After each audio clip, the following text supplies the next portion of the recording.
જૈન ધર્મ પશુ દયામાં બહુ જ આગળ હોય છે, તો બીજા તમને શું લાગે છે કે બીજા લોકોને ના, બીજા લોકો પણ એની અંદર કામ કરી રહ્યા છે. દાખલા તરીકે ખેડૂત જ્યારે ખેતી કરે છે ત્યારે એના સેઢા ક્યારેય બાંધવાનો પ્રયત્ન નથી કરતો.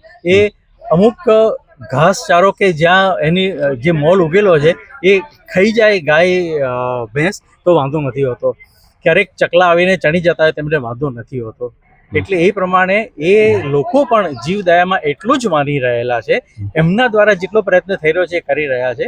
કદાચ આપણે ભૌતિકતામાં આગળ વધ્યા છીએ એટલે હંમેશા ચાલતા જવાના બદલે કાર લઈને જવાનું પસંદ કરીએ છીએ, બાઇક લઈને જવાનું પસંદ કરીએ છીએ. અને ત્યારે કદાચ એમને જો આ કૂતરા ગાયને કે કોઈ તકલીફ પડી જાય છે તો આપણે જોવા ઊભા રહેતા નથી હોતા.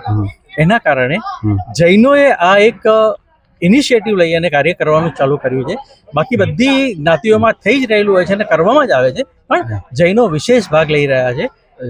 ઇન્ડિયાની 80% ગૌશાળાઓ જે છે એ કોઈ ને કોઈ રીતે જૈનો સાથે સંકળાયેલી છે અને જૈનો દ્વારા ચલાવવામાં આવી રહેલી છે.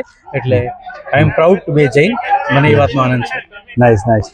તો હવે કોઈ પણ એવું એનિમલ દેખાય ઇન્જર્ડ તો આ આપણે એમ્બ્યુલન્સ બોલાવી શકીએ છીએ અને આપણાથી પૂરતો બનતો પ્રયાસ કરી શકીએ છીએ. એને સાતાકારી વાતાવરણ મળી રહે એવું પ્રયત્ન આ સંસ્થા દ્વારા થશે અને એના જો નિમિત્ત બનવાનું મને સૌભાગ્ય મળશે તો હું જરૂર એ પ્રાણી માટે કામ કરવાનો જરૂર પ્રયત્ન કરીશ. હું નહીં, મારું જૈન સોશિયલ ગ્રુપ ગાંધીનગર પણ આ બાબતે એકદમ તત્પર રહેશે.